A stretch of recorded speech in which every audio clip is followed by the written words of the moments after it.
नमस्ते। आज के अपरहार योग क्रियाओं के व्याख्याता हमारे सम्माननीय आचार्य डॉक्टर मुक्षराज जी। इसके पहले भी हम आपको सुन चुके हैं, कई बार प्रभावित भी हुए हम लोग। आज फिर उनका योग क्रिया योग का विषय लेकर के हमारे बीच में आ रहे हैं। हम देख रहे हैं हमारे सामने डॉक्टर व्यास नंदन शास्त्री जी, वेद प्रकाश शर्मा जी, आचार्य सम्मानीय नरूला जी, चंद्रकांता माता जी और भी समान महान भावों के लिए भी बहुत अच्छे भजनों की प्रस्तुति हमारे बीच में हो रही थी। अमला हंस जी, सदाकर साधना साधक। फिर इसके बाद उर्मिला जी, मैं कोट सा धन्यवाद देते हुए परमात्मा से उनके दीर्घायु की दोनों का सामंजस्य बना रहे, इस बात की कामनाएं करते हुए हमारी बिटिया भी वेदांती, वो बहुत अच्छे भजनों की प्रस्तुति हमारे बीच में रखती है। नए नए भजनों को, कैसा सुंदर बाग है जब के माली का। सभी को साधुवाद धन्यवाद देते हुए मैं आचार्य डॉक्टर मुक्षराज जी के लिए सम्मान के साथ में, आदर के साथ आपको आमंत्रित करता हूँ, आप आए, स्वागत है। और आज के विषय पर प्रकाश डालें, हम लोगों को लाभान्वित करें।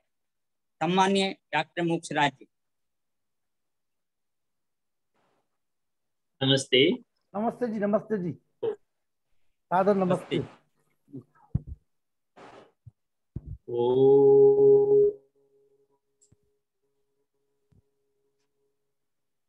सनः पितेव सूनवेग्ने सुपायनो भव सचस्वानः स्वस्तये।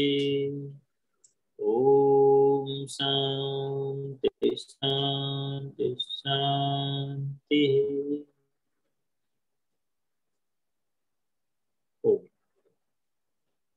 मेरे बीच में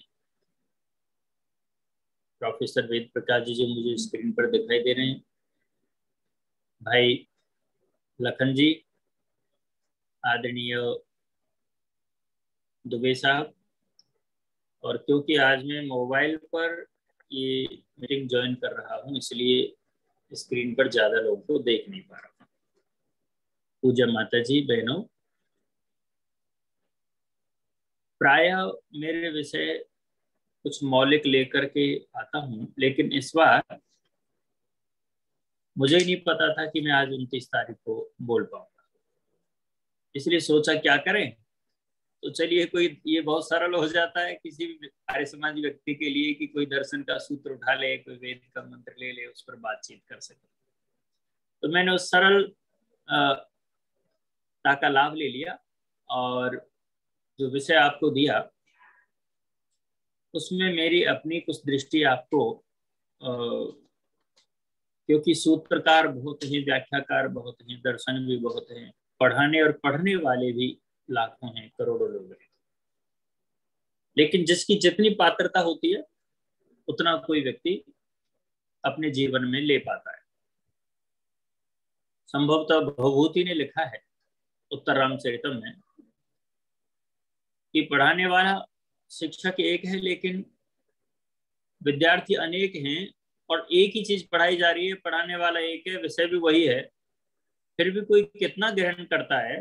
ये ठीक वैसे है जैसे कि बरसात का जल कहीं गहरा गड्ढा है, कहीं छोटा सा एक अंजलि भर के लिए कहीं खुदा हुआ है, तो कहाँ कितना पानी टिकता है।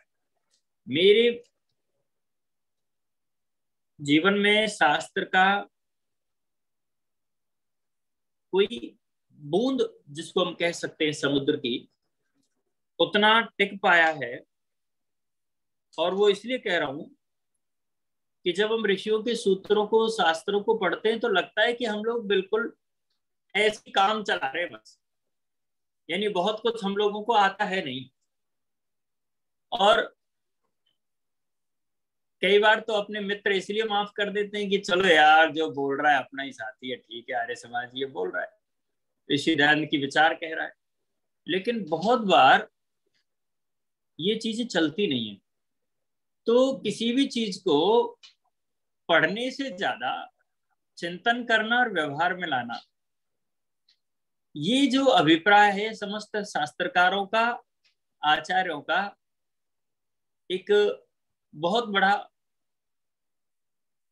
उनका एक उद्देश्य रहता है कि व्यक्ति जितना पढ़ता है, सुनता है, जानता है, वो उसका अधिकांश भाग अपने व्यवहार में लाए, जिसको हम लोग श्रवण, मनन, निधिध्यासन और साक्षात्कार के रूप में देख सकते हैं। तो आप ये देखिए कि मैं दर्शनों का बहुत कम मुझे अध्ययन मिला, लेकिन आज जो कुछ आप लोगों के साथ चर्चा होगी उसमें बहुत सारी भूलों की संभावना है, और उसके प्रति मैं पहले से ही ना एडवांस में थोड़ी सी क्षमा मांग लेता हूँ, क्योंकि सूत्र ले लिया है, इसलिए अब अपनी बात कहना है। मैं बहुत बार देखता हूँ लोग बड़ी बड़ी बातें करते हैं, साधु हो जाएंगे, आश्रम बना लेंगे, बड़े बड़े मठाधीश हो जाएंगे, लेकिन हमारे जैसे साधारण से गृहस्थ, थोड़ा बहुत समाज का काम करने वाले लोग, कई बार ऐसा लगता है कि या तो हम लोगों का आकलन ठीक नहीं है, या फिर वो लोग सही नहीं चल रहे हैं। प्रथमे वयसी नाधीतम, द्वितीय नार्जितम धनम, तृतीय न तपो तप्तम, चतुर्थे किम करिष्यति। ये जब नीतिकार कहता है कि अगर आपने अपनी आयु के पहले भाग में या 25 वर्ष तक अच्छा अध्ययन नहीं किया, उसमें नहीं लगाया है, दूसरे भाग को धन अर्जित करने में, संसाधनों में, बच्चों के लालन पालन में और संसार को जीने में नहीं लगाया है ठीक से, और तीसरे में अगर आपने तप नहीं तपा है, आप तपस्या नहीं कर रहे हैं, तो चतुर्थे किम करिष्यति, तो चौथे में क्या कर लोगे फिर? इसका अभिप्राय है कि फिर कोई मतलब नहीं है, जीवन बहुत बेकार होने वाला है। तो हम लोग बड़ों से सीखते हैं, हम सन्यासियों के प्रति श्रद्धा रखते हैं, हम वानप्रस्थियों के प्रति श्रद्धा रखते हैं, अपने से बड़े आचार्यों के प्रति श्रद्धा, विद्वानों के प्रति आस्था रखते हैं। लेकिन जब ये सारे के सारे आदर्श किसी को झकझोर दे, नए व्यक्ति को, तो फिर ये सोचना पड़ता है कि भैया जहां हो ना वहीं तपस्या ढंग से कर लेनी चाहिए। और ये बड़ी बड़ी बातें तो होती रहेंगी, कुछ चुन लो, कुछ किसी ऋषि की चीज को अपने जीवन में डाल लो और आगे बढ़ जाओ। तो ये बात मैं इसलिए कह रहा हूं कि ये जो क्रिया योग है, वस्तुतः मेरी दृष्टि में पूरे जीवन को कि क्रिया कैसी होनी चाहिए, कर्म कैसा होना चाहिए, जीवन को कैसे जीकर सफल बनाया जा सकता है, उस दृष्टि से चलने का नाम है। बहुत सारे शास्त्रकार कहते हैं कि साहब जिनके पूर्व जन्म के संस्कार प्रबल हों, योग की भूमि जिनकी मजबूत है, उपजाऊ है, वो लोग समाधि पाद का आश्रय लेकर शीघ्र समाधि को प्राप्त हो जाते हैं। अथ योगानुशासन शुरू किया और योग चित्त वृत्ति निरोध पर आए, और उसके बाद वृत्तियों को समझा, वृत्तियों पर नियंत्रण किया और उनकी समाधि लग गई। ये महर्षि पतंजलि के पहले पाद समाधि पाद को लेकर प्रायः बात कही जाती है। दूसरी बात ये कही जाती है कि जो साधारण हमारे जैसे लोग हैं, उनके लिए कसौटी दी गई कि तुम जैसे भी अपना जीवन जी रहे हो, उसमें आप अगर 3 चीजों का ध्यान रखोगे तो हो सकता है वो जो समाधि वाले लोग, बड़े बड़े लोग हैं, साधु हैं, मनस्वी हैं, योगी हैं, थोड़ा बहुत किनारा तो आपको भी मिल सकता है। तो इसलिए आप ना इन 3 तरह की चीजों को साथ लेके चलो, तो कुछ जिंदगी का, आपके जीवन में कुछ भला हो सकता है। तो वहां पर उन्होंने कह दिया तप स्वाध्याय ईश्वर प्रणिधान क्रिया योग, कि तप है, स्वाध्याय है, ईश्वर प्रणिधान है, और इसका नाम क्रिया योग है। अब इस क्रिया योग में आगे जाके तो बहुत सारी व्याख्याएं हैं, उसमें चाहे पंच क्लेश हैं, और भी आप अष्टांग योग की बात करें, केवल ईश्वर प्रणिधान सूत्र की बात करें, कैसे हम अपने क्लेशों को तनु कर सकते हैं, उस प्रक्रिया की बात करें। लेकिन मैं आपके साथ आज बहुत मतलब एक एक शब्द पर थोड़ा सा आपका ध्यान आकृष्ट करना चाह रहा हूं। आप संसार में किसी विद्यार्थी को देखेंगे तो विद्यार्थियों में वो विद्यार्थी यूनिक होगा, वो विद्यार्थी अलग हट करके होगा जो अन्य से अधिक तपस्वी है, पुरुषार्थी है, मेहनती है, लगनशील है, एकाग्र है, सात्विक है, समर्पित है, निष्ठावान है, और गुरु के प्रति विशेष रूप से इसका श्रद्धा भाव है, तो वो थोड़ा सा विलक्षण हो जाता है। दूसरे विद्यार्थी जो जिनके लिए मैं कह सकता हूँ कि जैसे मेरा जैसा कोई आलसी है, जब टाइम मिल गया सामाजिक कार्यों में लग रहे हो तो घंटों लग रहे हो, और नहीं जब छुट्टियां मिल गई तो पढ़े हो आप आराम से मस्ती से पढ़े हो। तो ऐसे जो आलसी होते हैं, प्रमादी होते हैं, उनको कुछ बहुत ज्यादा मिलने वाला नहीं होता है। अब हम ये देखें कि आखिर किसी भी व्यक्ति को उसकी जो एक छवि बनती है, उसका आभा मंडल विकसित होता है, उसका जो एक पर्सनैलिटी डेवलप होती है, तो उसमें सबसे बड़ी बात क्या है और वो किससे निखरेगी? तो मुझे लगता है तप नाम का जो शब्द यहाँ पर प्रयोग किया गया है, इसको आप लेकर के चलो। वैसे हम बहुत बार अष्टांग योग में जब केवल यम में अहिंसा को, सत्य को और आपके ब्रह्मचर्य, अपरिग्रह और इनको लेकर, अस्त्य आदि को लेकर चलते हैं, तो उस कसौटी पर कितने ही बड़े बड़े मठाधीश एक साइड में आकर और ये समझिए जैसे डस्टबिन में उनका जीवन व्यवहार गया, यानी उन पर ही खड़े नहीं उतर पाते। मैं आज बात कर रहा हूं कि जो तप है, अगर इस एक कसौटी को हम ले लें तो हम पता कर लेंगे कि कौन ब्रह्मचारी कितना ब्रह्मचारी है, कौन गृहस्थी कितना गृहस्थी है, कौन वानप्रस्थी कितना वानप्रस्थी है, और कौन सन्यासी वास्तव में सन्यासी है। तो तप के लिए जब वहां पर महर्षि पतंजलि कहते हैं कि भाई सुख में और दुख में, लाभ और हानि में, जय पराजय में, और आपके सुख जिसको कहते हैं निंदा स्तुति में, और वहां पर गर्मी सर्दी में, भूख प्यास में, यानी द्वंद्व सहन को उन्होंने तप कहा। अब हम इस एक पद को लेकर के चलें, हम देखेंगे कि गृहस्थी कितने तपस्वी हैं, कौन सा गृहस्थी ऐसा है, क्योंकि ये जो योग है भले ही इसका जो प्राथमिक रूप से प्रयोग है वो वानप्रस्थ और संन्यास में या ब्रह्मचर्य में होता हो, लेकिन गृहस्थ क्योंकि ब्रह्मचर्य से आगे आ चुका है तो उसे भी ये तप करना, और हम जैसे सारे लोगों को यही करना है। अब इस तप में आप जब देखेंगे कि एक व्यक्ति थोड़ा सा उसे सुख मिलता है तो किसी को कुछ समझता ही नहीं, और दुख मिले तो सोचता है कि सारी दुनिया का दर्द दुख हमारे ऊपर आ गया, और इसी तरह से जब हानि होती है तब भी बड़ी समस्या, और लाभ होता है तो उसकी स्थितियां बदल जाती हैं।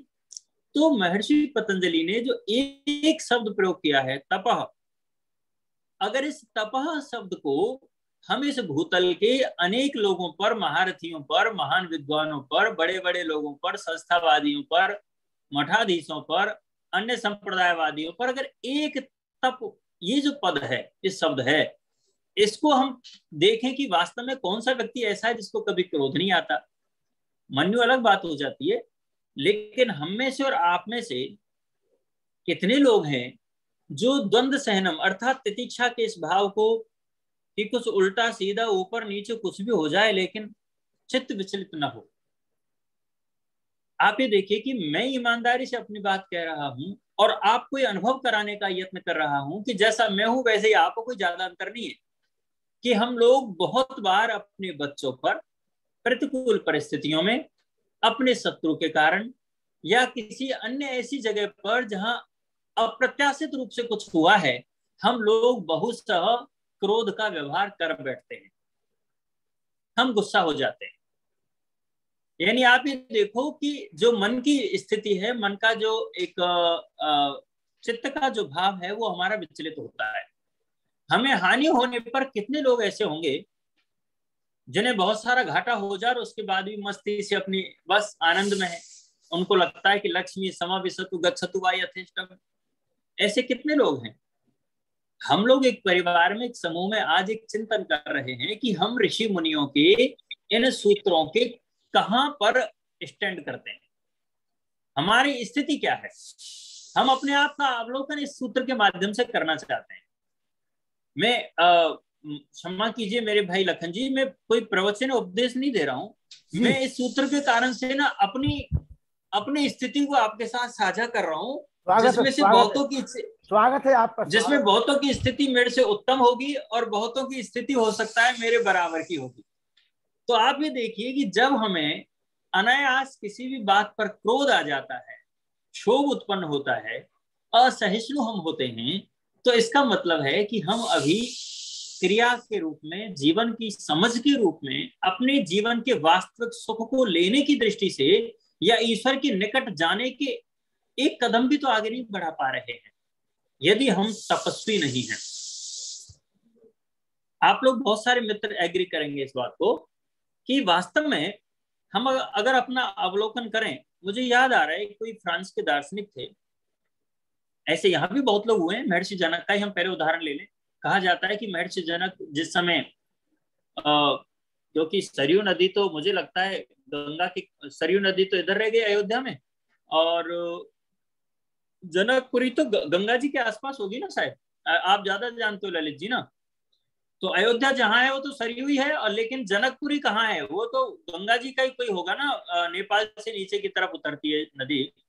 तो आप ही देखो, किसी नदी पर स्नान करने गए हुए और किसी सेवक ने उनको आकर के कहा है कि महल में आग लग गई।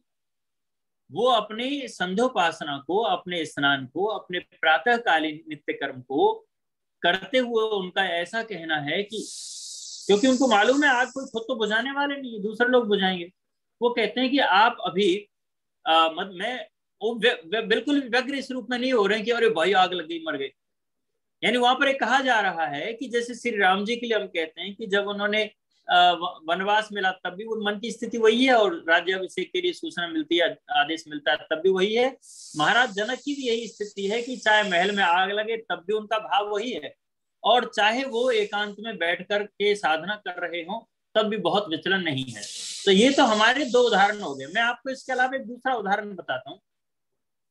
फ्रांस के एक दार्शनिक ने कर्जा लेकर और एक फैक्ट्री खोली। फैक्ट्री जब खोली तो कुछ दिन बाद ही वो फैक्ट्री पर ही थे और अचानक उनकी फैक्ट्री में आग लग जाती है। उन्होंने अपने बेटे को बुला करके कहा कि बेटे जल्दी आओ और अपनी मम्मी को बुला के लाओ, अपनी माँ को बुला करके लाओ। तो उनका बेटा बड़ा अचंभित हुआ कि इधर आग लग रही है और पापा कह रहे हैं कि देखो मम्मी को बुला के लाओ। तो उन्होंने कहा कि पिताजी ऐसा क्यों कह रहे हो, आपने ना फायर ब्रिगेड के लिए कहा, ना सेवक के लिए कहा, ना यहाँ के जो सुरक्षा कर्मी उनके लिए कहा। उन्होंने कहा बेटा देख, हमने ऋण करके कुछ पैसा लिया और जैसे तैसे करके फैक्ट्री शुरू की। अब इस फैक्ट्री में कुछ दिन बाद ही आग लग गई। तो कहते हैं कि बेटा ऐसा दृश्य जिंदगी में फिर कभी देखने को नहीं मिलेगा, तो तेरी मम्मी को बुला के ला पहले। तो आप ये देखो कि एक प्रतिकूल स्थिति में कोई व्यक्ति इतना उपरत हो सकता है कि कोई संकट आ रहा है, हानि हो रही है, और उस स्थिति को एंजॉय कर रहा है। मैं देखना चाहता हूं कि हम में से कितने लोग हैं हम में से कि जो इस मनोह स्थिति को जी सकते हैं। अगर हम वास्तव में तपस्वी हैं, हमें तब का एक भाव है, तो इस तरह का भाव भी हमारे जीवन में आना चाहिए। और मुझे लगता है कि इस ग्रुप में तो बहुत सारे लोग ऐसे होंगे जिनके जीवन में ऐसे अनेक उदाहरण आए और वो विचलित नहीं हुए। मैं इस बात की आशा करता हूं कि यह बहुत ही प्रौढ़ समूह है हमारे आर्यों का, और मैं अपने जैसा भी मान सकता हूं क्योंकि मेरे साथ तो बहुत बार इस तरह की चीजें होती रही हैं। लेकिन आप ये देखो, इसको जो द्वंद्व सहनम हम कह रहे हैं, तप जिसे कहते हैं, क्योंकि कहा यह जा रहा है कि बिना तप के योग सिद्ध नहीं होता, अतपेन योग न सिद्धति, कि बिना तपस्या के योग सिद्ध नहीं हो रहा। और हम तो केवल जीवन के क्रिया योग के छोटे मोटे व्यवहारों की सिद्धि की बात कर रहे हैं कि अगर किसी व्यक्ति को क्रोध नहीं आ रहा है, सुख दुख में उसकी स्थिति नहीं बदल रही है, उसके चित्त का ऐसा नहीं है कि वो व्यक्ति बिल्कुल निठल्ला और आलसी होकर के और जिसको कहते हैं कि उदासीन हो गया, दुनिया से कुछ करना नहीं है, ऐसा नहीं है। यहाँ अभिप्राय यह है कि व्यक्ति अंदर से व्यथित जो होता है ना, उसके कारण उसके निर्णय बदल जाते हैं। हम लोग जितने भी यत्न करते हैं योग के, ध्यान के, तप के, वास्तव में अगर उनका एक सार देखा जाए तो ये चित्त के विचलन को समाप्त करने के लिए हैं सारे। चाहे हम दान करें, चाहे हम लोगों को पढ़ाएं, या हम स्वयं पढ़ें, या लोगों की सेवा करें, वस्तुतः हम अपने हृदय के जो कोमल भाव हैं वो कहीं भी विचलित ना हो, इसके लिए एक अभ्यास मात्र करते रहते हैं। हम गरीबों की सेवा कर रहे होते हैं, हमें एक सुकून मिलता है, और वो जो सुकून, वो शांति जो मिल रही है वो सेवा करने के भाव कारण से, उसके द्वारा हमारा मन प्रसन्न हो रहा है। और मन को प्रसन्न करने का सबसे ज्यादा जो एक संकल्प है बड़ा, वो ये है कि मन का विचलित ना होने देना। अब इस मन को विचलित ना होने दिया गया तो इससे लाभ क्या मिलेगा कि आपके डिसीजन कभी भी खराब नहीं होंगे, निर्णय गलत नहीं होंगे। यानी मन का विचलित न होना इस बात को तय करेगा कि आपके जो निर्णय हैं वो पछतावे वाले नहीं होंगे। एक ये बहुत बड़ा इसका लाभ है।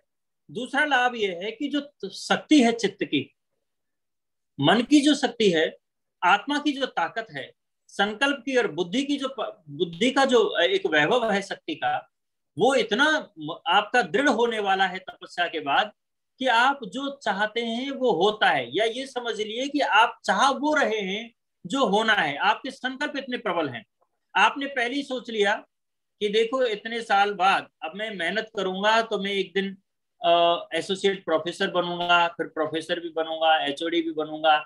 मैं किसी तरह से कोई परीक्षा से संबंधित गलतियां नहीं करूंगा, मैं कभी एक बार भी डीबार नहीं होना चाहिए एग्जामिनर के रूप में।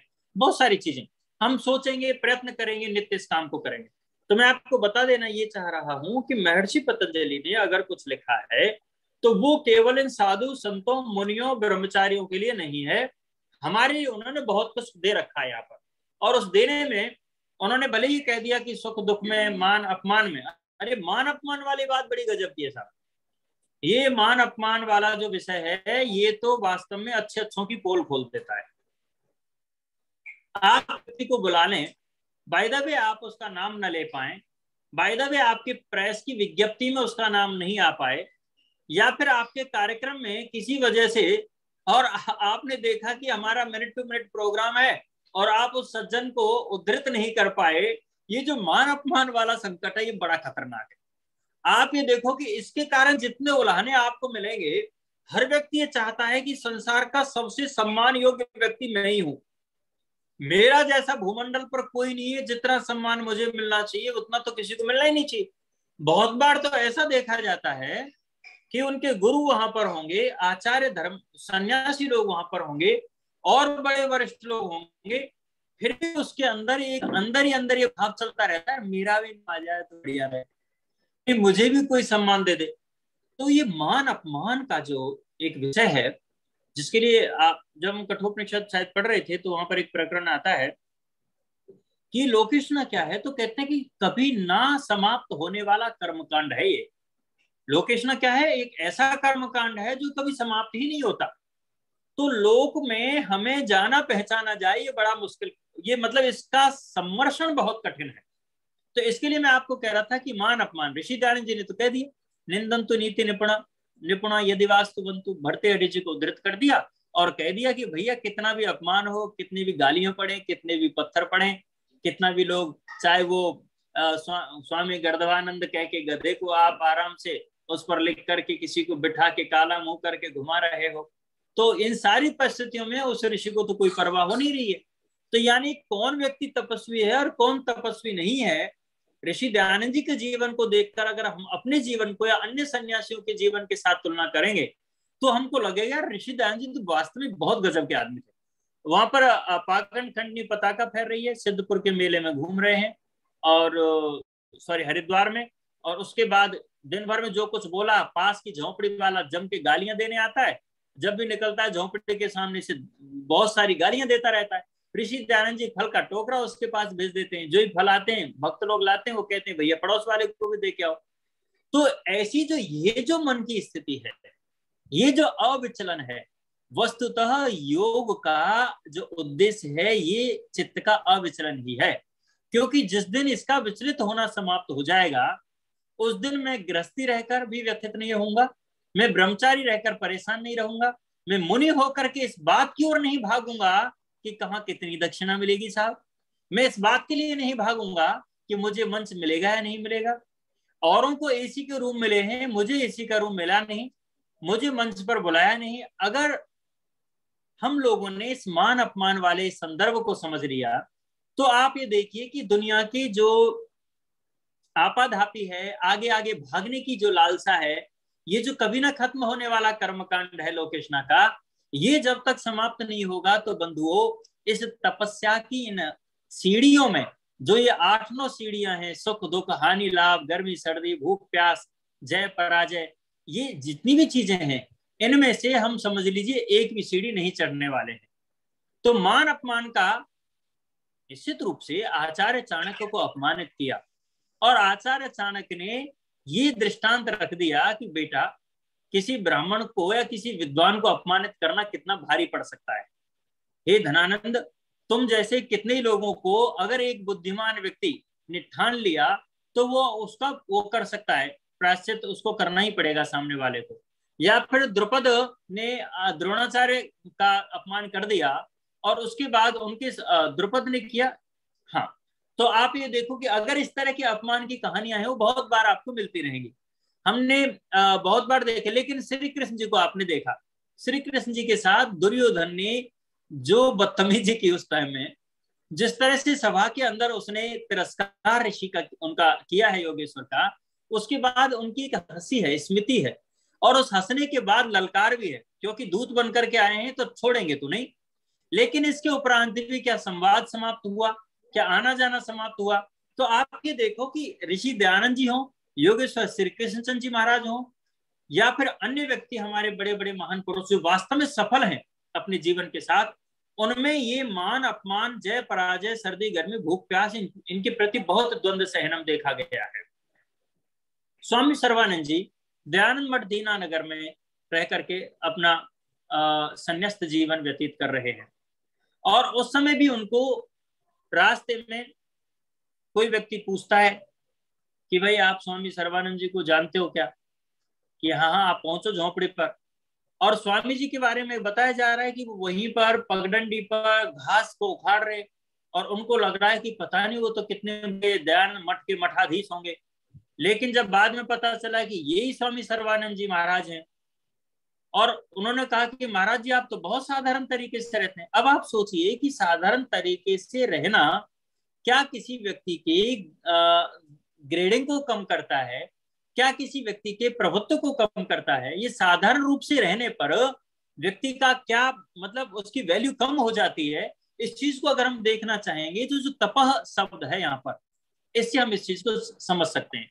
तो तप के अंदर जितनी चीजें आई हैं उन सब चीजों के साथ हमें आकलन करने की आवश्यकता है कि हम लोगों का चित्त अगर विचलित हो रहा है तो इसका सबसे बड़ा कारण ये बनता है कि हम लोग तपस्वी नहीं हैं, और अपनी इस बात की हामी भरकर अपने आप की इसकी स्वीकारोक्ति के बाद, समझने के बाद कि मैं तपस्वी नहीं हूं, तो जब मैं तपस्वी नहीं हूं तो जो तपस्वी के लिए नहीं मिलना चाहिए वो मुझे भी नहीं मिलेगा।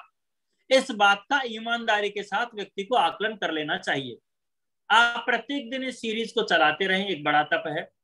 अपने 100 काम छोड़ करके बैठ जाइए, फिर सबको न्योतिए, और उसके बाद न्योतने के बाद वो 2.5-3 घंटे तक लगातार उसमें पड़े रहिए। पत्नी भी बाद में कहेंगी कि इनका ना रोटी का पता ना खाने का पता है, बच्चों के इसका मैथ का होमवर्क नहीं हुआ, इसका हिंदी का नहीं हुआ, और सारा काम जो है दूसरों के उसमें लगे रहते हैं। इनको पूरा साल हो गया बकबक करते करते, ये मीटिंग बुलाते बुलाते कुछ भी कह सकते।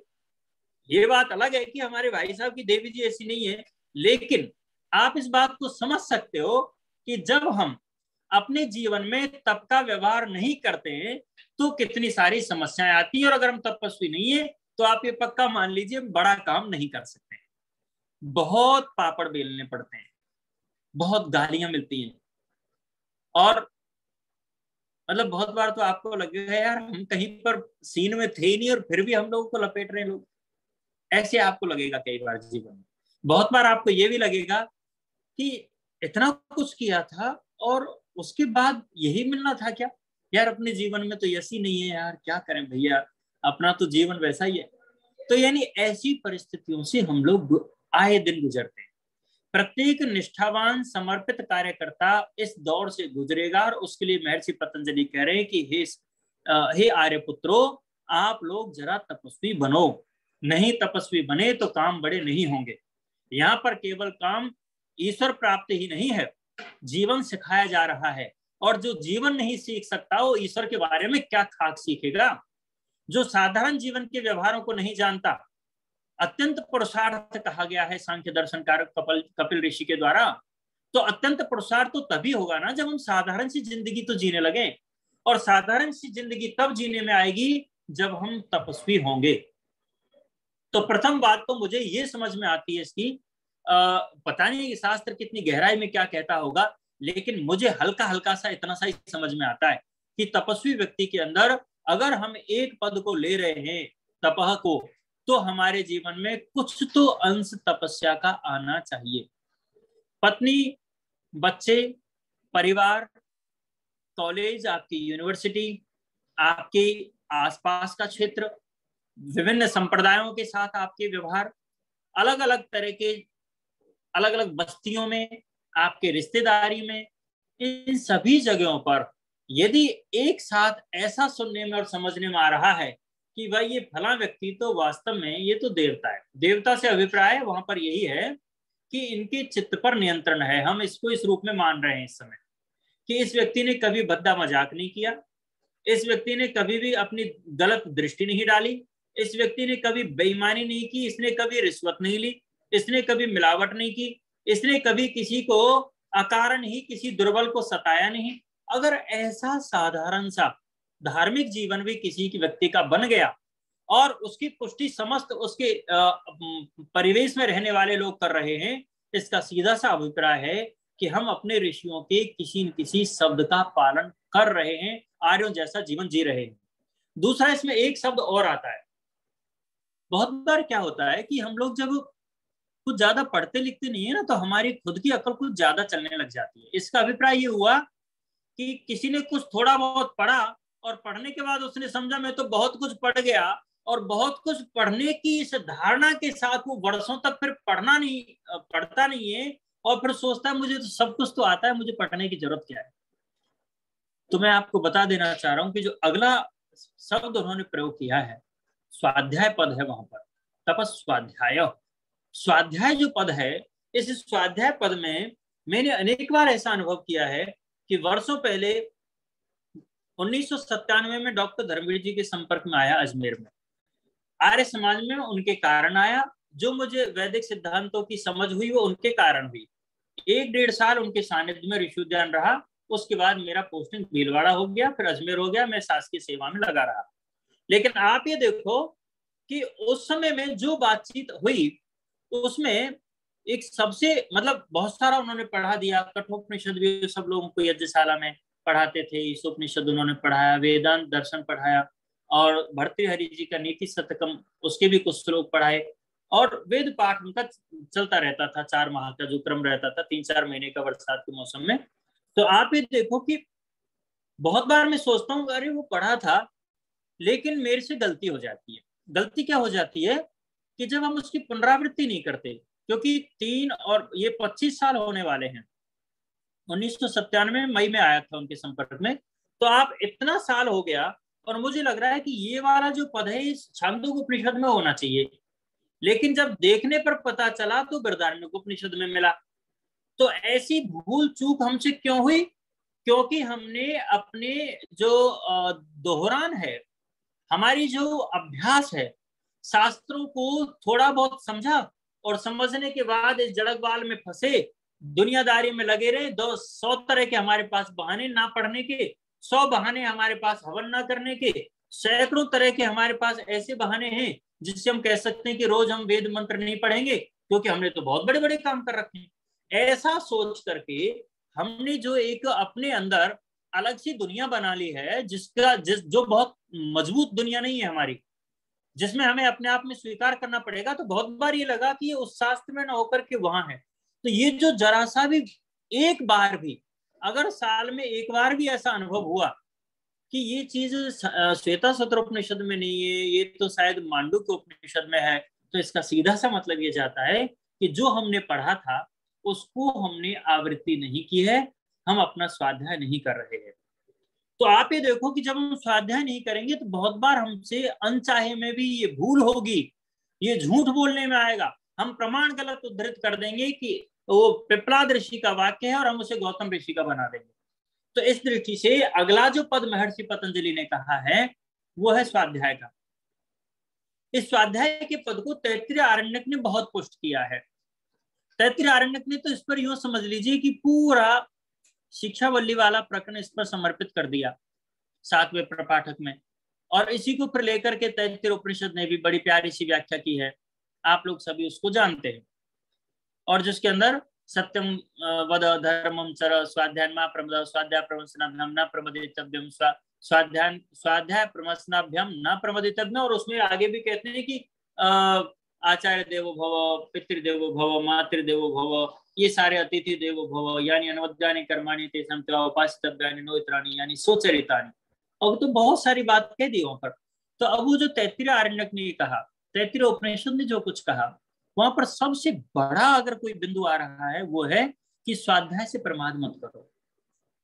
स्वाध्याय से प्रमाद करने के बाद सारी चीजें अपने आप बुरी होने लगती हैं। मैं आपको इसका एक दूसरा दर्शन सामने लाना चाहता हूं कि यदि स्वाध्याय नहीं कर रहे हैं तो कुछ समय के बाद हो सकता है कि आप माता को देवता ना मानो। किस रूप में?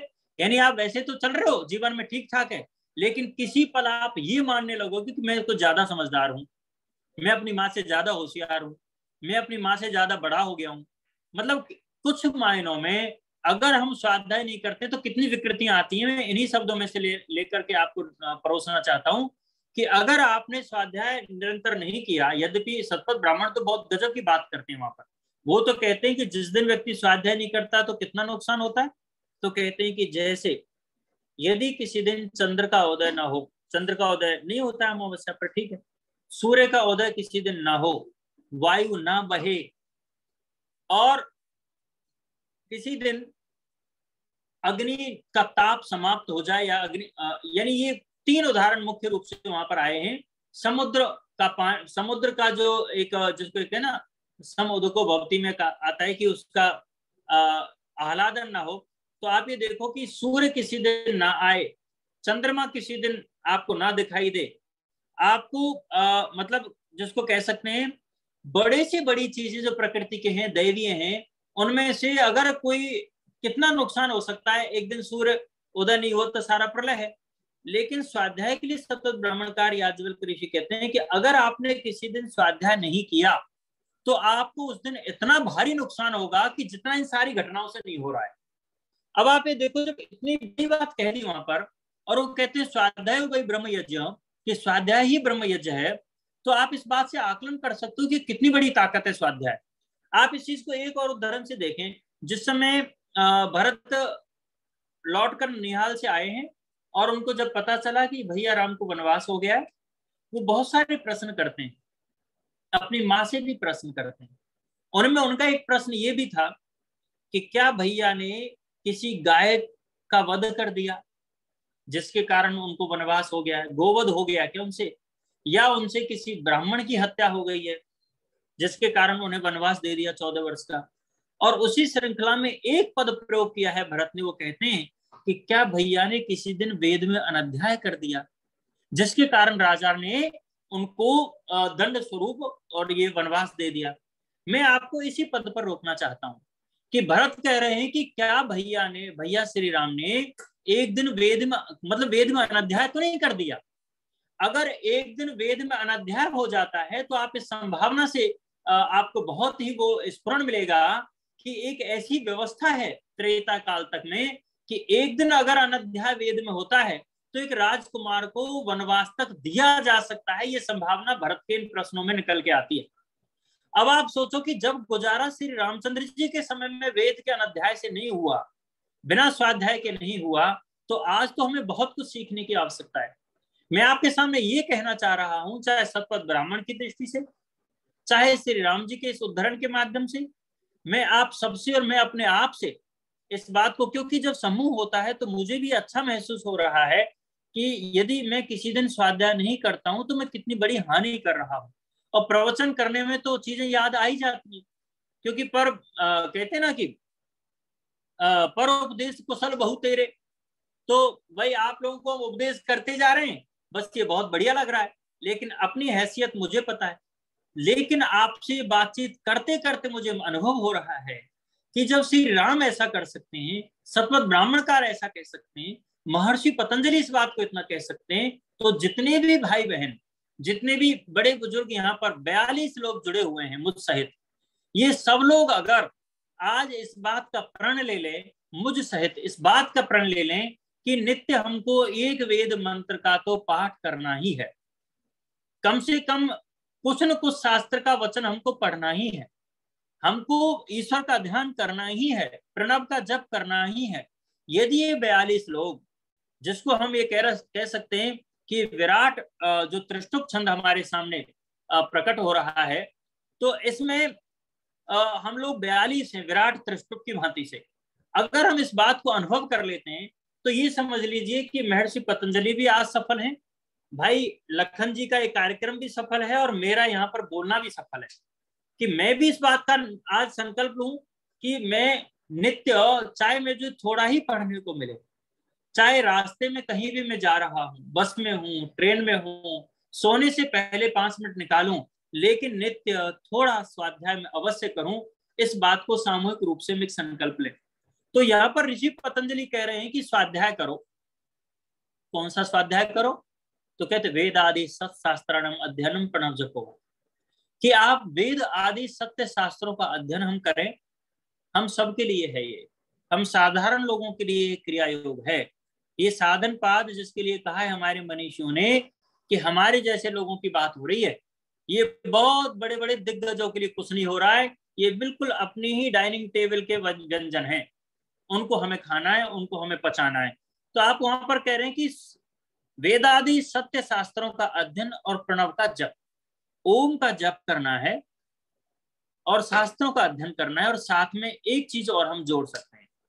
स्वाध्याय में से प्रोफेसर साहब बैठे, स्वाध्याय में से 2 तरह से हम इसको तोड़ लें, सुअध्याय और स्व अध्याय।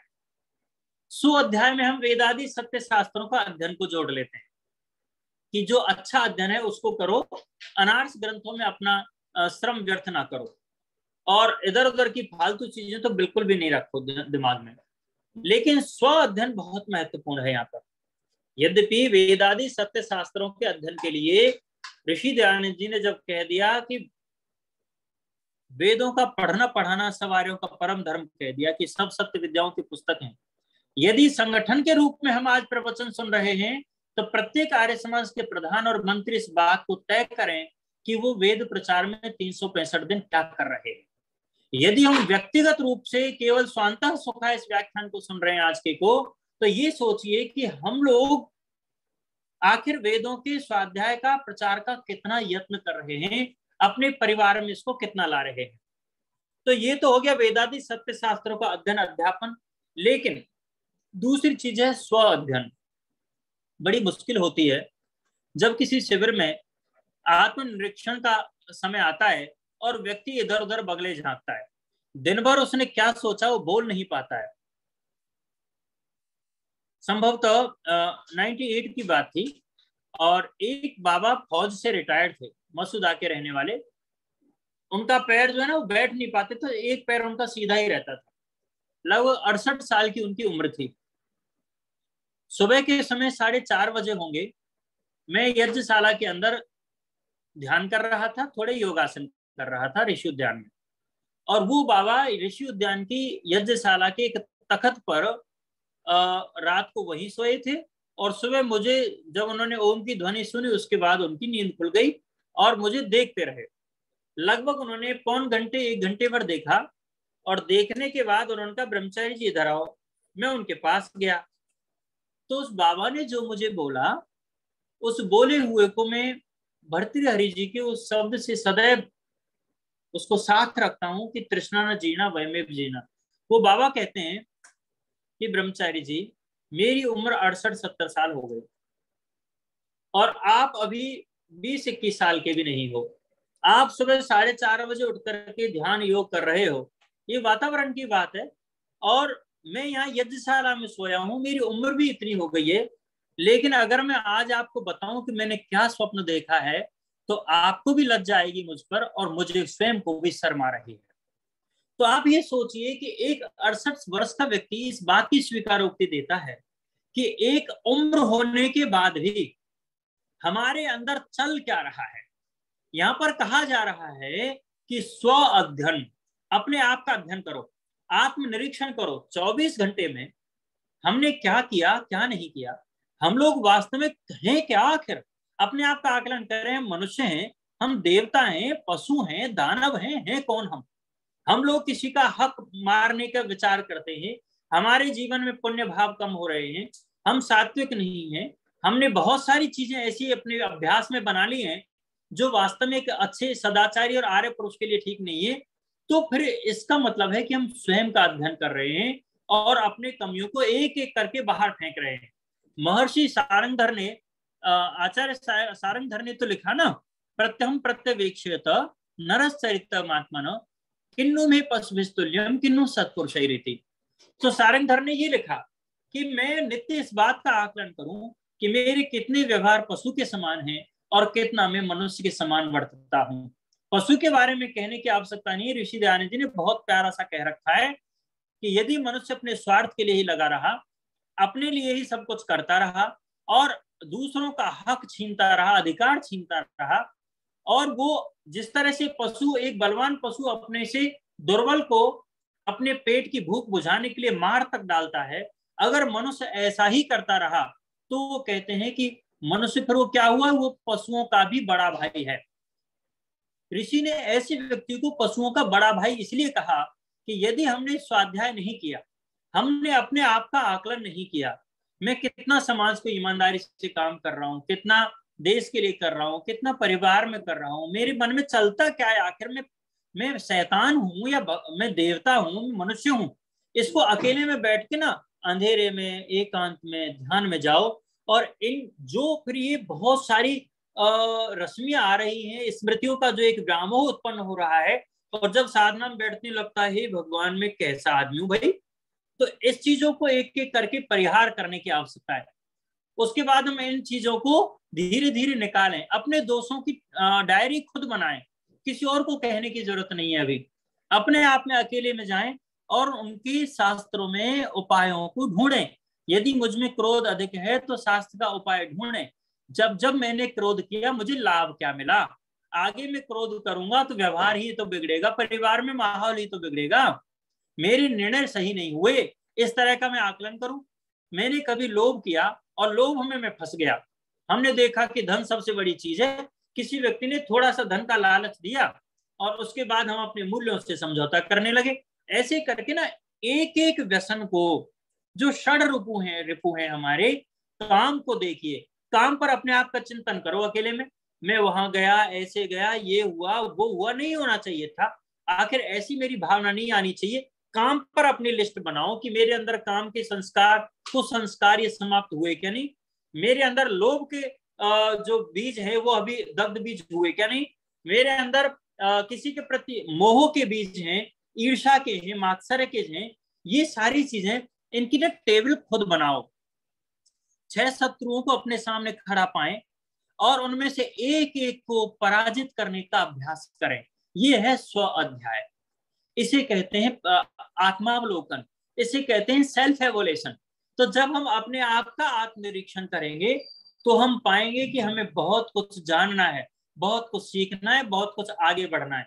हमारे एक सज्जन से मैं बात कर रहा था, तो उन्होंने, शायद मैंने आपको पिछली बार भी कहा था, उन्होंने कहा कि मोक्षराज, जो पहले के लोग थे, पहले के बिगड़े हुए, आज से 40-50 साल पहले के बिगड़े और आज के सुधरे हुए बराबर हैं।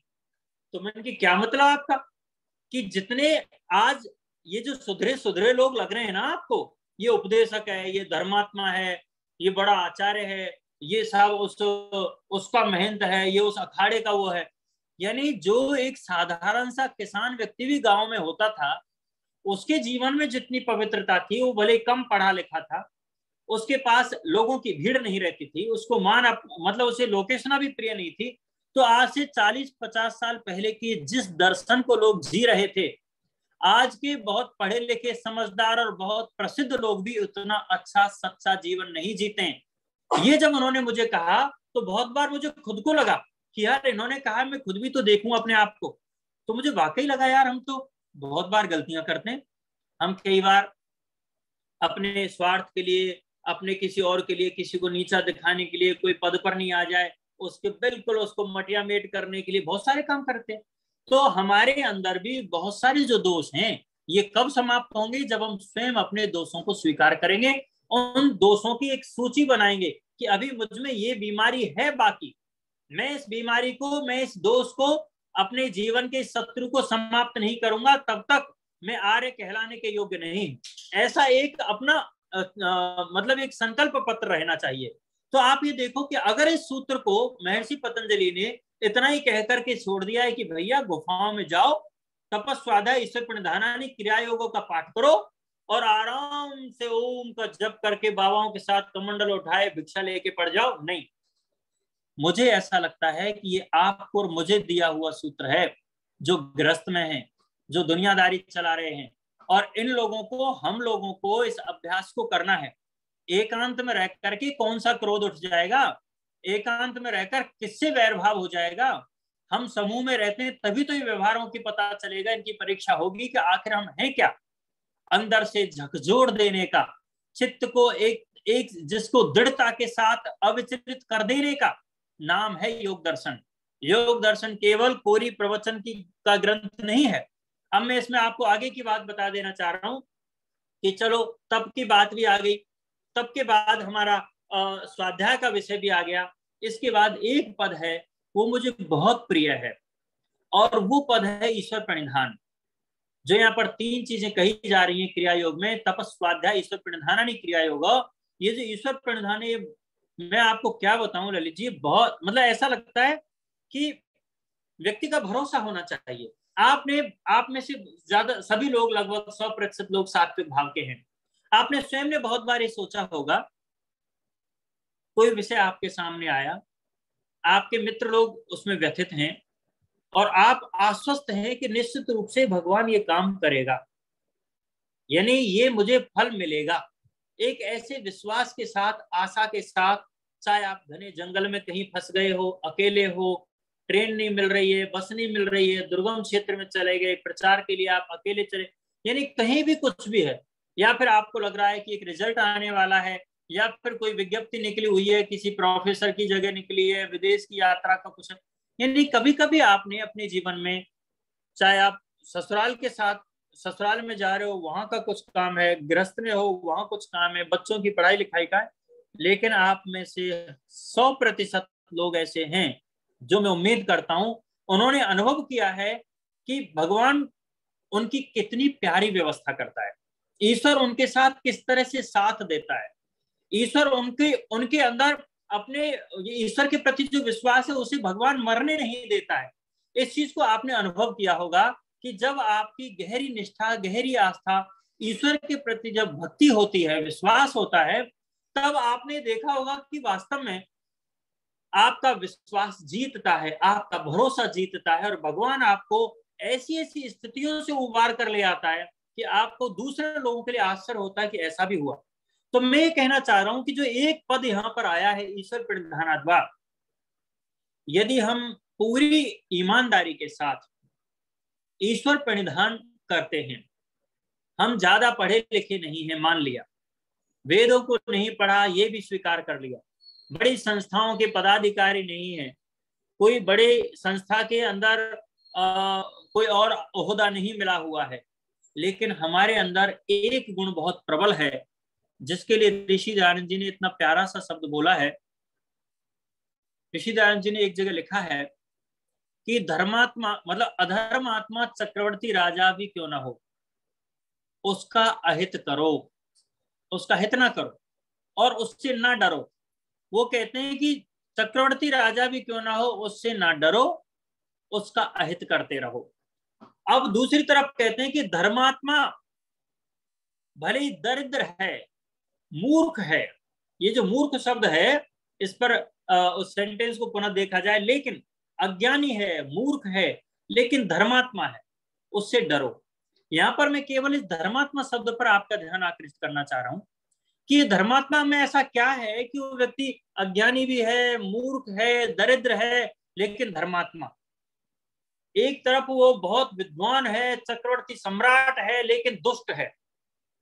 दुष्ट चक्रवर्ती सम्राट अधर्मात्मा से भी ना डरो और धर्मात्मा से भी डरो। इसका अभिप्राय है धर्मात्मा उसे कहते हैं कि आप मेरे सामने बैठे हो और मैं भोजन कर रहा हूं, मुझे मालूम है कि ये समय आपका भी भोजन का है और मैं आपसे पूछ तक नहीं रहा हूं, मैं खाए जा रहा हूं। मुझे भले ही आपसे ज्यादा भूख है और मेरे पास 4 रोटी है, इन 4 रोटी में से अगर मैं 2 रोटी निकालने के लिए अपने हृदय को, अपने चित्त को तैयार नहीं कर पा रहा हूं, इसका मतलब मैं धर्मात्मा नहीं हूं। धर्मात्मा उसे कहते हैं जो सामने वाले के कष्ट से पिघल जाए, सामने वाले के दर्द से जो अपने मतलब एक संवेदना अनुभव करे। धर्मात्मा का केवल मैं एक ही लक्षण मानता हूं, बहुत सारे लक्षण शास्त्रकारों ने दिए हैं। धृति क्षमा दमोस्तयम शौचम इंद्रिय निग्रह यथो अभ्युदय निस्त्रे सिद्धि सधर्म, बहुत सारे लक्षण दिए हैं। लेकिन मुझे लगता है जिस दिन हम समदर्शी हो जाते हैं, जिस दिन हम संवेदनशील हो जाते हैं अपने सामने वाले प्राणियों के प्रति, चींटियों के प्रति, पशु पक्षियों के प्रति, अपने मित्रों के प्रति, अपने परिजनों के प्रति, अपने शिष्यों के प्रति, अपने परिवार और समाज के प्रति जिस दिन हम समदर्शी होने लगते हैं, अपने आत्मा के समान दूसरे में देखने लगते हैं, तो समझ लीजिए हम धर्मात्मा हो रहे हैं। यदि हम बहुत पढ़ लिखने के बाद भी इस तरह से समदर्शी नहीं है, एक जैसी दृष्टि आत्मा दूसरी आत्मा में अपनी आत्मा के समान व्यवहार की अनुभूति का प्रयास और अभ्यास नहीं बना है, इसका मतलब हम पढ़े लिखे तो हो सकते हैं, हम पंडित और विद्वान हो सकते हैं, लेकिन धर्मात्मा नहीं हो सकते। धर्मात्मा होने की एक ही कसौटी है, एक अज्ञानी व्यक्ति भी किसी के प्रति अत्यंत संवेदनशील होता है, लेकिन एक बहुत बड़ा विद्वान भी किसी के साथ निष्ठुर होता है, तो इसका अभिप्राय वो धर्मात्मा नहीं है। और ईश्वर का ज्ञान, ईश्वर की अनुभूति, योग का तप, योग का ये लाभ उन्हीं लोगों को मिलता है जो लोग अपनी आत्मा को दूसरी की आत्मा के समान जानते हैं।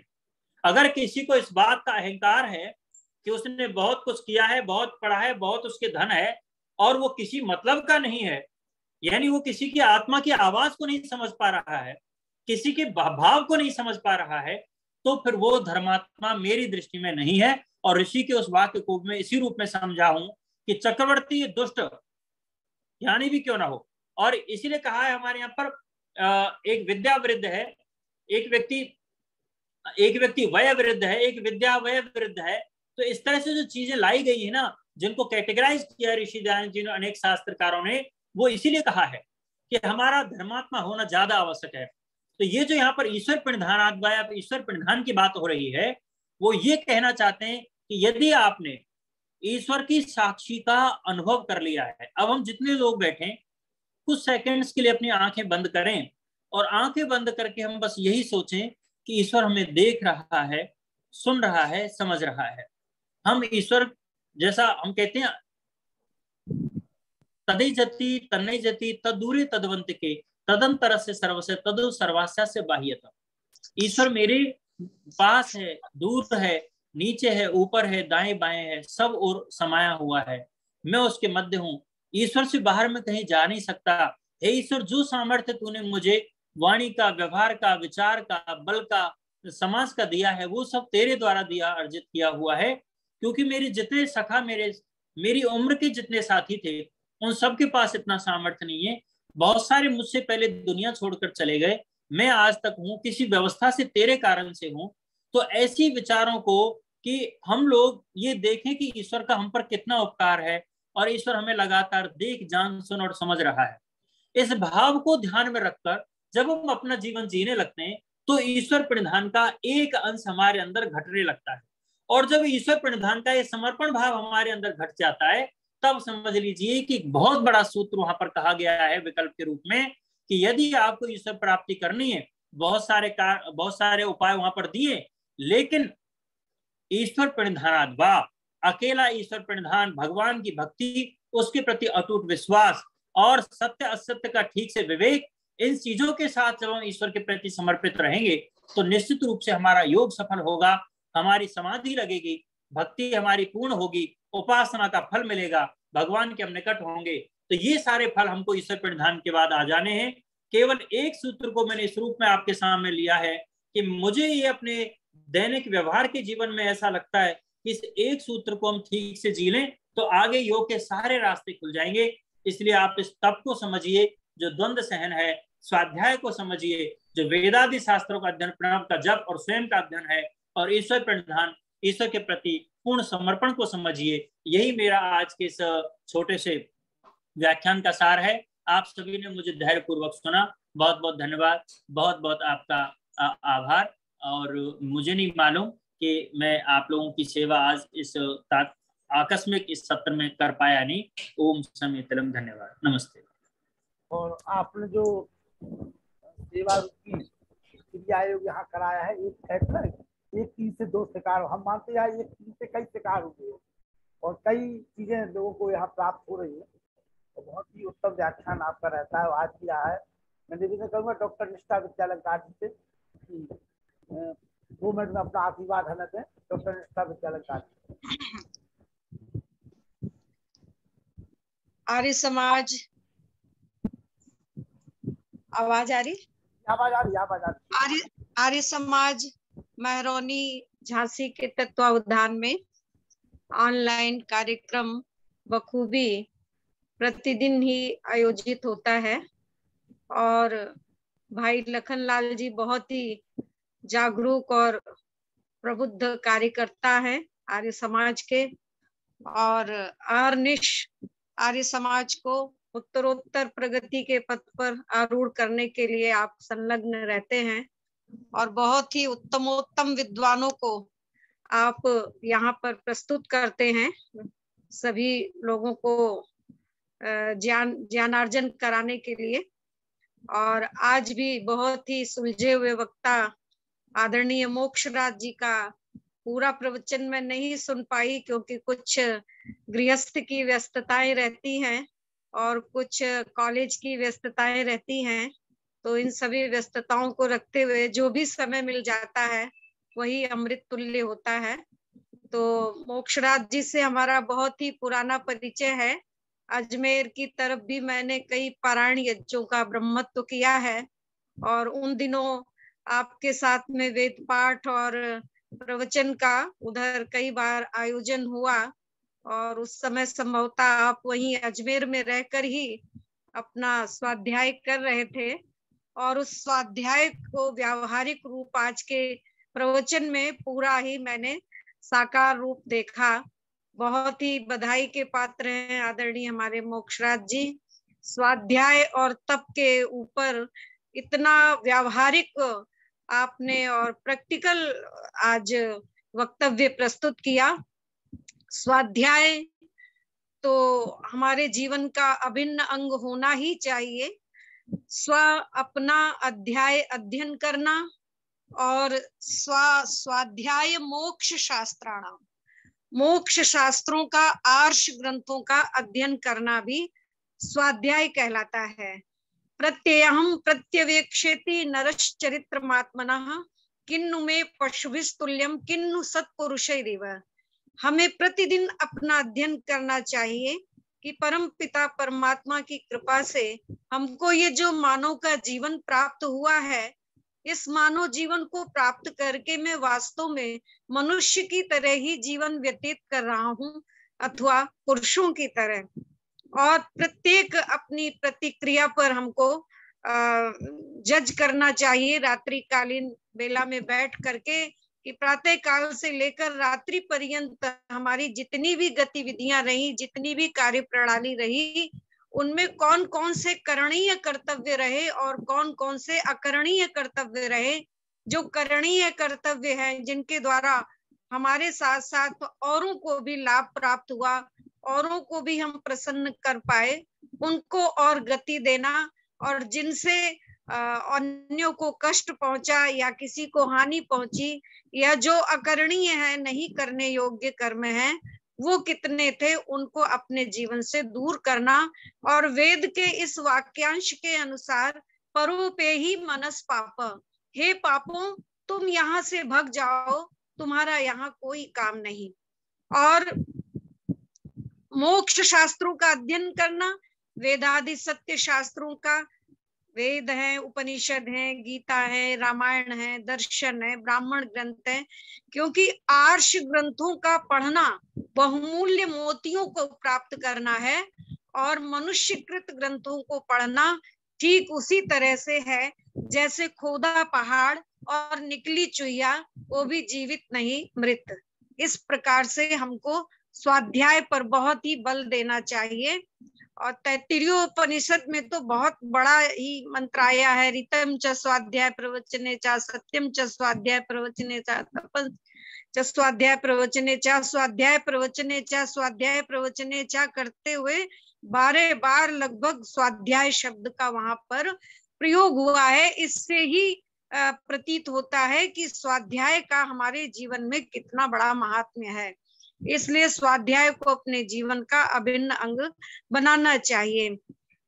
यहाँ ब्रह्मचारी भी जब विद्या अध्ययन करके और वहां से निकलता है अंतेवासी हो करके गुरुकुल से, तो उस समय भी आचार्य उसको दीक्षा देते हुए कहते हैं स्वाध्यायान्मा प्रमदः स्वाध्याय प्रवचनाभ्याम न प्रमदितव्यम। स्वाध्याय और प्रवचन में प्रमाद नहीं करना, और कार्यों में प्रमाद थोड़ा मोड़ा हो जाए तो हो जाए, लेकिन स्वाध्याय और प्रवचन में प्रमाद नहीं होना चाहिए। गृहस्थ में जाओगे वहां पर भी थोड़ा मोड़ा समय निकाल करके स्वाध्याय करना है। और वानप्रस्थी के लिए भी कहा स्वाध्याय नित्य युक्तः स्यात्, और सन्यासी के लिए भी कहा संन्यसेत सर्व कर्माणि वेदमेकं न त्यजेत। सन्यासी सारे कार्यों को छोड़ देवे लेकिन वेदों का स्वाध्याय करना कभी ना छोड़े।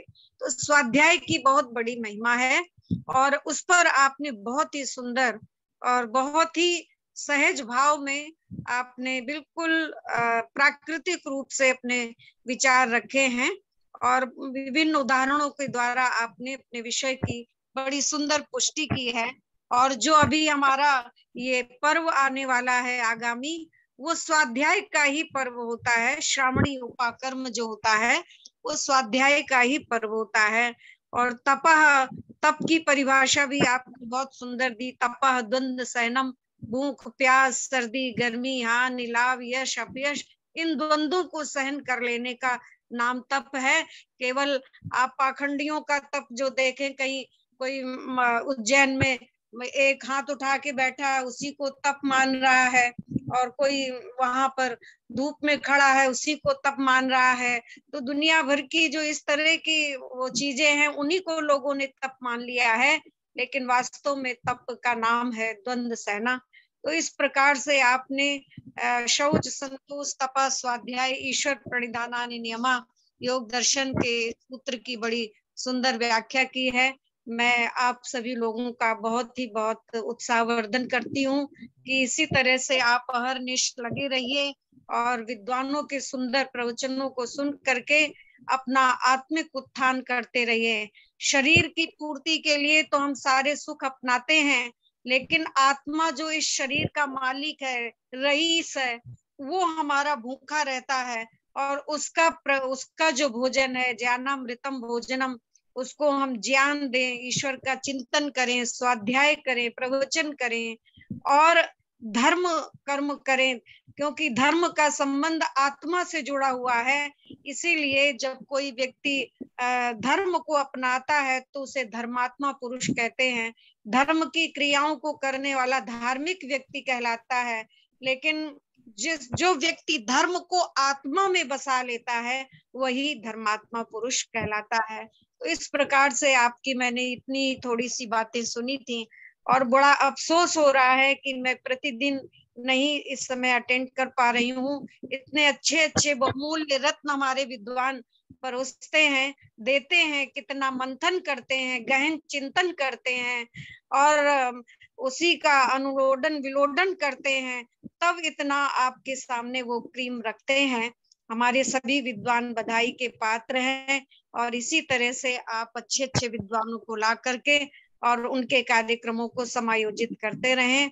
हमें भी बहुत याद कर लेते हैं भाई लखन जी, मैं आपका हृदय से आभार व्यक्त करती हूँ, और अपने सभी श्रोता बंधुओं को जो आपके साथ आपकी टीम में जुड़े हुए हैं, जागरूक है, आपका सहयोग कर रहे हैं, सभी बधाई के पात्र हैं। सभी का हार्दिक धन्यवाद। हमारी बहन डॉक्टर निष्ठा विद्यालंकार जी, और मैं निवेदन करूंगा 1 मिनट के लिए समय का ध्यान रखे। थोड़ा सा सुखवीर शास्त्री जी, महाराष्ट्र।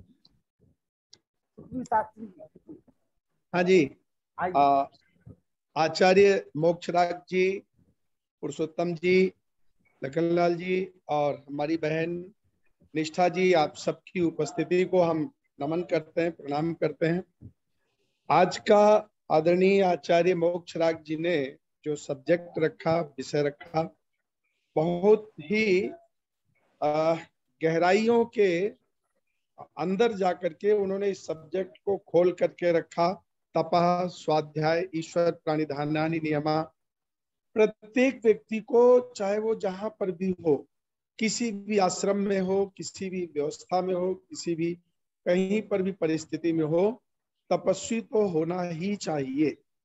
और जब तक जीवन में तप नहीं होता है तब तक जीवन का आप लाभ नहीं ले सकते। हर एक इंसान को तपस्वी होना चाहिए। आगे उन्होंने जो स्वाध्याय के विषय में उपनिषदों का उल्लेख करते हुए, उदाहरण देते हुए बहुत लंबी चौड़ी चर्चा की और बहुत गहराइयों तक हो गए। मैंने कहीं पढ़ा था, अनभ्यास से विषम विद्या अजीर्णम भोजनम विषम। जब विद्या का अभ्यास बंद कर दिया जाता है, पढ़ना लिखना छोड़ दिया जाता है, तो अनभ्यास से विषम विद्या, वो विद्या भी ठीक उस तरह से विष के समान होती है जैसे हमारे शरीर में अजीर्णता हो, खाने की इच्छा ना हो और जबरदस्ती भोजन किया जाए तो जो विष का काम करता है, उसी तरह से स्वाध्याय छोड़ देने पर भी, अनाभ्यास करने पर भी वो विद्या विष के समान होती है।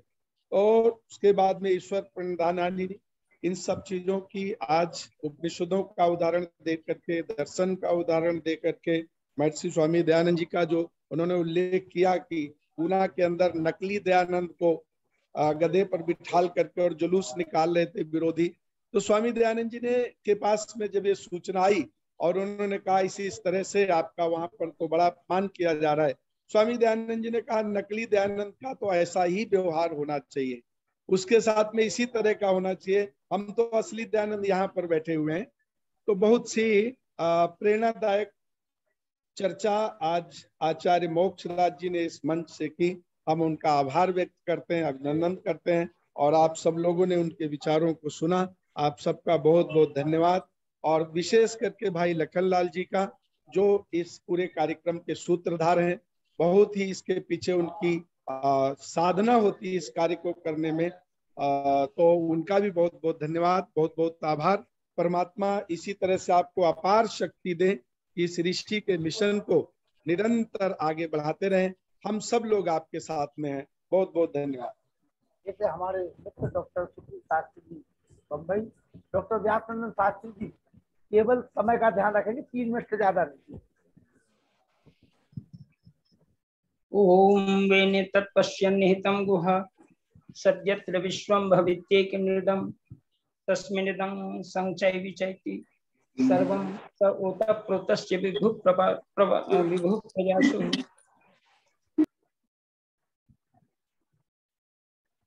सभी सम्मानित आर्य बंधुगण, आचार्य वृंद,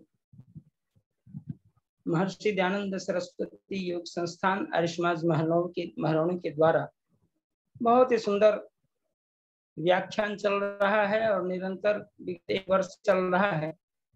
आज मैंने प्रथम बार डॉक्टर मोक्षराज आचार्य जी का बड़ा ही सुंदर व्याख्यान श्रवण किया, और व्याख्यान नहीं था बल्कि उनका अनुभव था।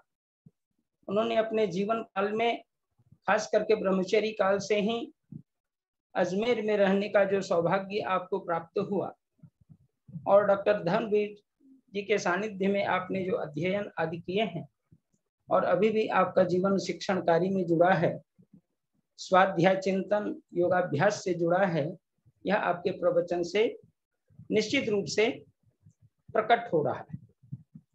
मैं आपको बहुत बहुत बधाई दे रहा हूं कि आपने सुंदर, सुखद, अनुभूतिपूर्ण, अनुभव से युक्त और साथ ही साथ अपने जीवन के तपे हुए अंश को आपने हम सबों को दिया है। निश्चित रूप से आपका यह व्याख्यान प्रेरणादायक है और हम सब आपका बहुत इस आज के प्रवचन के लिए ऋणी हैं कि आपने अनिल नरोला जी विचार उपस्थित किया है। और इन्हीं शब्दों के साथ, समय का अभाव है, अस्तु मैं इन्हीं शब्दों के साथ पुनः पौन्यन आपको बधाई देता हूं और साथ ही साथ इस कार्यक्रम के आयोजक माननीय लखनलाल आर्य जी को ओडिशा धन्यवाद है और पूरी टीम को धन्यवाद है। ओम शांति शांति धन्यवाद। आप जो है डॉक्टर व्यासनंदन शास्त्री जी हैं, बिहार आरसीसी सभा के मंत्री हैं आप, और बिहार में आप प्रोफेसर डिग्री कॉलेज में। अनिल नरोला जी।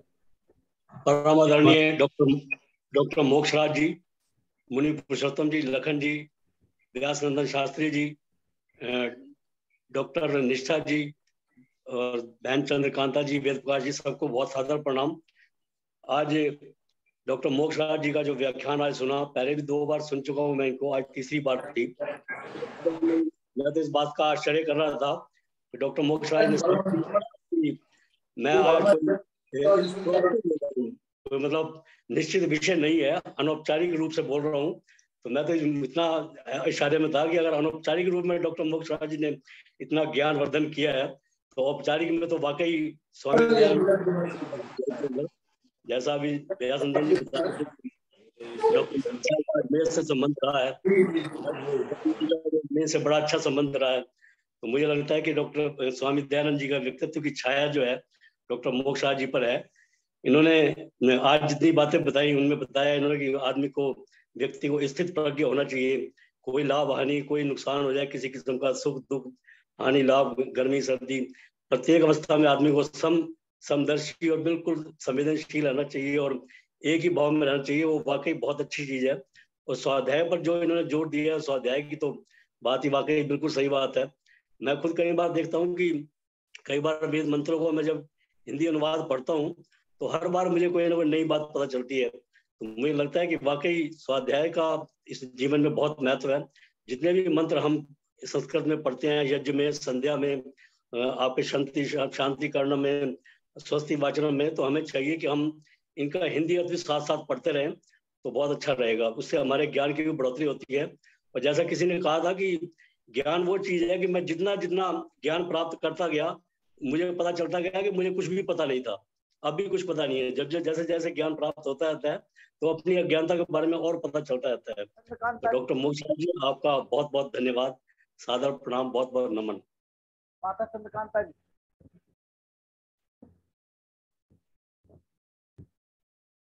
आदरणीय आचार्य जी, प्रिय वीर लखनलाल जी, श्रद्धेय मुनि जी और प्रिय बहन बिटिया निष्ठा जी, श्री सुखवीर शास्त्री जी व हमारे डॉक्टर व्यासनंदन शास्त्री जी, जिनको हम प्रतिदिन सुनते रहे हैं। बहुत अच्छा वर्णन हमारे सामने रखा। आचार्य जी ने तो जैसे मेरे भाई अनिल जी ने बताया कि अनौपचारिक रूप से ऐसा ज्ञान वर्धन हमारे सामने हमें प्रतीत हुआ और हमने उनका लाभ उठाया। वास्तव में बड़ा गूढ़ ज्ञान, जिसको आम साधारण लोग ये सोचते हैं कि हम तो योग मार्ग पर चल ही नहीं सकते और ये ऋषि मुनियों के लिए है, सन्यासियों के लिए है योगाभ्यास करना, हम तो इस कठिन मार्ग है। लेकिन आपने तो बड़े सहज रूप से बताया कि छोटे छोटे कदम, अगर हम इतना ज्ञान उड़ेला आपने अपना, आपका ज्ञान तो बड़ा प्रेरणास्पद, अतुलनीय और व्यवहारिक ज्ञान था। छोटे छोटे कदम अगर हम अपने जीवन में उठाएं और समझ कर उठाएं, संभल कर उठाएं और अपने दोषों की लिस्ट बनाकर उनका धीरे धीरे निवारण करते चले जाएं तो हम ईश्वर के अति निकट पहुंच सकते हैं, योग मार्ग की ओर चल सकते हैं। आचार्य जी, वास्तव में आपका तो बहुत ही धन्यवाद। आपने तो एकदम हमें रास्ता बता दिया कि हमें घबराने की आवश्यकता नहीं है। कई बार हम सोचते हैं, मैं भी वो सोचती हूँ, स्वाध्याय भी करते हैं, लेकिन फिर भी दिमाग में आता है कि ये बड़ा कठिन मार्ग है। चलते चलते चलते चलते रुक जाते हैं, फिर उठते हैं, फिर चलने का प्रयास करते हैं। आपने तो जीवन में धीरे धीरे चलने के लिए भी योग मार्ग की ओर बढ़ने का हमें उत्साहित किया है, प्रेरित किया है। अति धन्यवाद। और हर अवस्था में हम इस मार्ग को अपनाएं। धन्यवाद जी, सभी का आभार। समा संघ श्रोमणी जी काफी समय से प्रयास कर रहे हैं। तो मोक्षराज जी लग रहा है मैं जी। चलिए सुबह भी आप आ जाइए।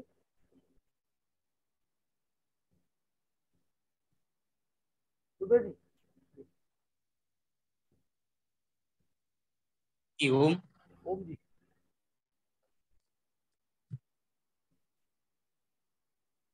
आज का विषय अपरिहार्य युगपथ क्रिया योग। शास्त्रकार कहता है ना तपस्विनो योगा सिद्ध्यति। जो तपस्वी नहीं है उसको योग की सिद्धि नहीं होती है। और भगवान कृष्ण ने तो सबके ऊपर बहुत कुछ कहा हुआ है। कायिक वाचिक मानसिक राजसिक होता है, तामसिक होता है, सात्विक होता है, ऐसे तपों को उन्होंने गिनाया हुआ है। और हमारे सम्मानीय डॉक्टर मुक्षराज जी ने तपास स्वाध्याय ईश्वर प्रधान क्रिया योगा इस भाग को लेकर के बहुत विस्तृत व्याख्या हमारे सामने रखी हुई है। हम लोग इससे लाभान्वित हुए हैं। मैं सम्मानीय डॉक्टर मुक्षराज जी का, आचार्य डॉक्टर व्यासनंदन शास्त्री जी, और मैं देख रहा था बहन जी हमारी निष्ठा विद्यालंकार जी जुड़ चुकी थी और उन्होंने भी अपना आशीर्वाद हमें दिया हुआ है। एक नाम और मैं देख रहा था, स्वामी ध्रुवदेव परवराजक जी, इस समय हो या नहीं हो? चलेगा चलेगा वो चलेगा। आपके लिए भी अच्छा जी। डॉक्टर वेद प्रकाश शर्मा जी, बहन उर्मिला जी, वेद प्रकाश सुनील कुमार निर्मला जी, माता चंद्रकांता जी, सभी के नाम में, डॉक्टर आचार्य सुखबीर शास्त्री जी, सभी के नाम में नहीं ले सकूंगा। मैं सभी के लिए सादर प्रणाम करते हुए, नमस्ते करते हुए, और आपके लिए साधुवाद। शांति पाठ जी डॉक्टर वेद प्रकाश शर्मा जी, शांति पाठ हमारे शांति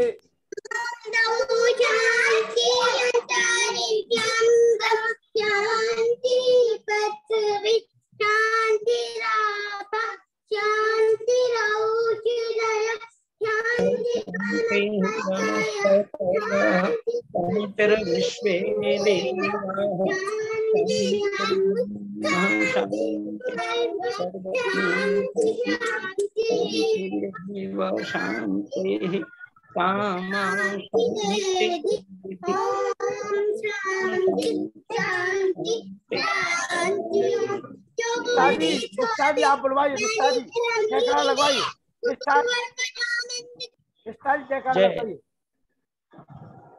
निष्ठा जी जयकारा लगवाइए। बोले सो अभय सत्य सनातन वैदिक धर्म की जय। गुरुवर विरजानंद की जय। युग प्रवर्तक महर्षि दयानंद की जय। का पुरुषोत्तम भगवान श्री रामचंद्र की जय। विराज श्री कृष्ण चंद्र की जय। भारत माता की जय। गौ माता का पालन हो, आर्य समाज अमर रहेगा, वेद की ज्योति जलती रहेगी, ओम का झंडा ऊंचा रहेगा। ऊंचा करो ऐसे, ओम का झंडा ऊंचा रहेगा। हम बदलेंगे, युग बदलेगा, हम सुधरेंगे, युग सुधरेगा, वैदिक परिवार बनाएंगे, धरती पर स्वर्ग सजाएंगे। सत्य सनातन वैदिक धर्म की जय। अभिवादनम, सबको सादर नमस्ते जी। बहुत बहुत आभार सम्मान डॉक्टर मोक्षराज। हर हाल में रहना हंसते जी। नमस्ते जी। डॉक्टर मोक्षराज जी का बहुत बहुत आभार। जी नमस्ते आपको। मोक्षराज जी नमस्ते। हाँ जी, बहुत समय बाद आपको हाँ वर्चुअल देखा है ना। जी जी जी जी बहुत अच्छा लगा। हाँ, आप उज्जैन में वेद सम्मेलन में मिलितवान, अरे सन 2012। आवाज स्पष्ट नहीं आ रही।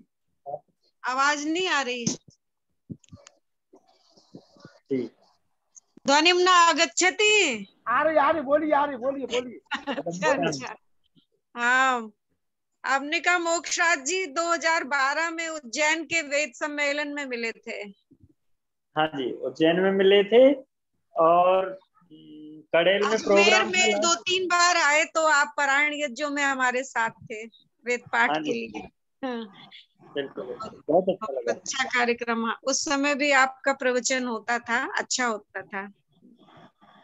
ठीक है निष्ठा जी, मिलते हैं बहन जी। कहाँ है इस समय आप? आज मैं जयपुर में हूँ। अच्छा अच्छा, और अब क्या कर रहे हैं इस समय? कई तरह का कर रहा हूँ, फिर बात करते हैं ना। अच्छा ठीक है ठीक है ठीक है, लखन भैया जी अभी तो नंबर लखन लाल जी कई तरह का कर रहे हैं। चलिए, नमस्ते। तपस्वी व्यक्ति इतने कार्य साध सकता है। धन्यवाद। ओके, नमस्ते। नमस्ते जी, नमो नमः, सर्वेषां कृते नमो नमः। नमो नमः।